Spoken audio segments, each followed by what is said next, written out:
Elizabeth Alfano. It is Wednesday, so that means it's Food for Thought Wednesday, life lessons from my kitchen. I'm back in my kitchen, which is over here, whoa. See my kitchen. So I'm sitting at the island with lots of great food on hand. Gotta get my things straight.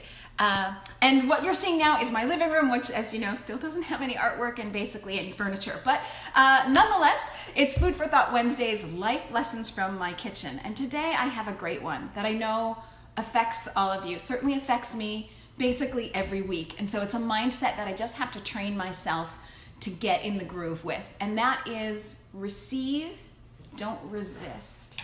So I'm gonna go over that in a second, but not before I get into food. So, you know, if I'm gonna talk life lessons, I might as well be eating while I do it, because that's just my favorite thing to do. So today, I'm talking about chili. Now, I'm not talking about the best vegan chili, and I'm not talking about the best vegetarian chili. I'm talking about the best chili. And that's my recipe. So what I do is, this is so simple, and I do lots of cheating. I'm sorry, I tried to do show and tell on this show. Sometimes it works out, and as you saw last week, sometimes it doesn't.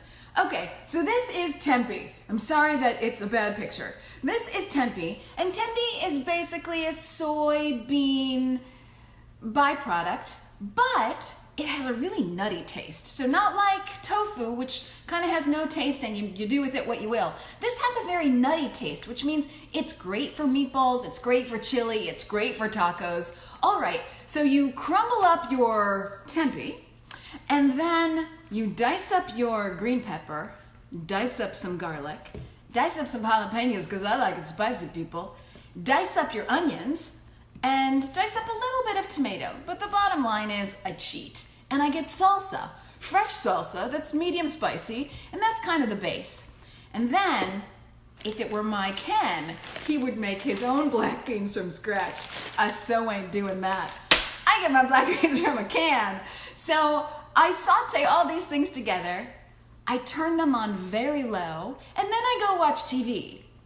When the TV show is over, whenever that is, my chili's ready, and it's super good. So I'm telling you, very fresh. You can have it kind of cold like a gazpacho if you want to do it in summer, which is what I got now, or you can do it hot for winter. So I made this last night, and my niece and my Ken were eating it all, and I was like, stop it, what am I going to talk about tomorrow? So I don't have that much left, but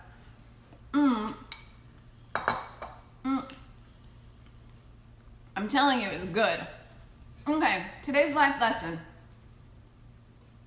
Oh, that's super good. Okay, receive, don't resist.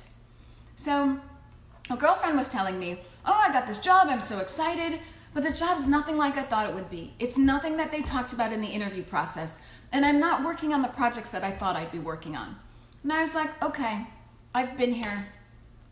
I remember when I first started working a long time ago, and I got hired by a Fortune 500 company.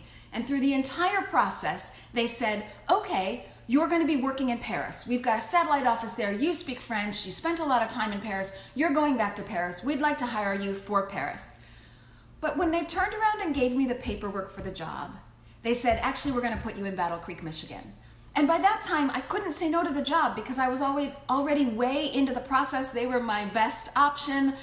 Everybody else had gone through their interviews. The companies weren't coming to campus anymore. I had to take what they were offering me, but what they were offering me wasn't at all what they promised. And I went into that job really kind of resisting, digging in my feet, just holding my ground, thinking, you know, this isn't what they offered, and I wanted international experience because that's really where my career was going, and just we hadn't discussed this. Why this sort of bait and switch at the end? So in the end, I did take this job in Battle Creek, Michigan, but I worked against myself because I was trying to force a square peg into a round hole. I felt that they should have kept their word and I should have been in Paris. But the truth is, how often does life serve up exactly what you were promised, exactly what you expect, exactly what you want, and even exactly what you deserve? Basically zero. Never. Statistically speaking, never. Zero. So you only work against yourself. And a good example of this is, so when I did take this job, I was so sort of entrenched in what I wanted with the job that I didn't get the best experience out of it. And sort of shame on me for that. And what I did get a great experience out of, because I'm a traveler at heart, yes, I was going to Battle Creek, Michigan, but I was like, okay, when am I ever going to live in a tiny town? I love big cities and I love nature. But when am I ever going to live in a small town? Probably never. So whereas I was kind of closed off to the job because I started on the wrong foot and I was resisting, I was so open to Battle Creek, Michigan. So get this. In Battle Creek, Michigan, or at least small towns, I don't know, at least in Battle Creek, I chopped down my own Christmas tree. Now, 20 years later, maybe I have problems with that since I care about trees. But back in the day, there was this huge farm. It was basically an enormous forest. You walked through this kind of gate, but really not, some guy in flannel. He hands you a saw. I'm not kidding. A saw, not an electric saw, but a saw. And then I got to pick my own tree, and then I sawed my own tree. Fascinating that that's even possible. And then physically I could do it, and I did. I sawed down my own tree, and then I pulled my own tree. I had to pick a short one, kind of like me, but I pulled my own tree to my car, and he helped me strap it on top of my car. So I can tell you that that's the only time I've ever done that. And I only got to do that because I was open to Battle Creek. And I also went to all the nature conservatories, and I started teaching French. I thought, how could I get involved in this small community? I started teaching French in small little Battle Creek at a community college. And this experience let me go on to teach college business and marketing. That never would have happened in Chicago. That I never would have been able to teach college level business and marketing had I not at first had some experience with a community college. And that happened because I was so open to the community of Battle Creek. Whereas I wasn't open to the job anymore, and I'm the one who suffered for that. And it made me sort of disgruntled, and it was my own mindset that I was stuck in. Yes, they did promise me something else. Shame on them for that. But I could have turned it around and made better of it, and shame on me for that. So my Ken likes to say, okay, life is served up whatever it's served up. Doesn't matter. How can you make that work for you? What's the win in it for you? Doesn't matter what you're supposed to get. What can you get now?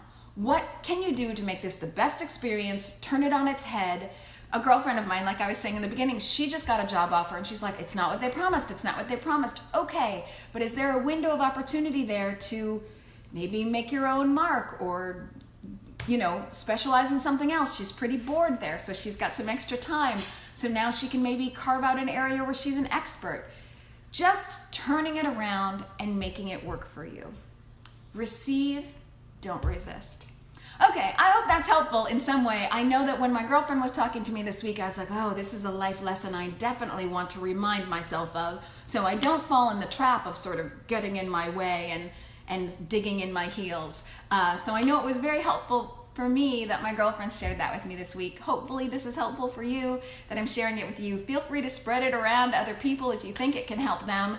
And when in doubt, remember, Chile with tempeh, super easy. Put everything on the stove, go watch TV. When you come back, it's ready. I'm not kidding. So thanks everybody. Please be sure to send me your comments, and I will get back to you and write back and share with me what you're working on this week, and I'll share with you and send suggestions for life lessons, which happens every Wednesday right here at 11:45 a.m. Los Angeles time, which is 1:45 p.m. Chicago time. So until I see you next week, have a great weekend and week, and don't forget to be vegan.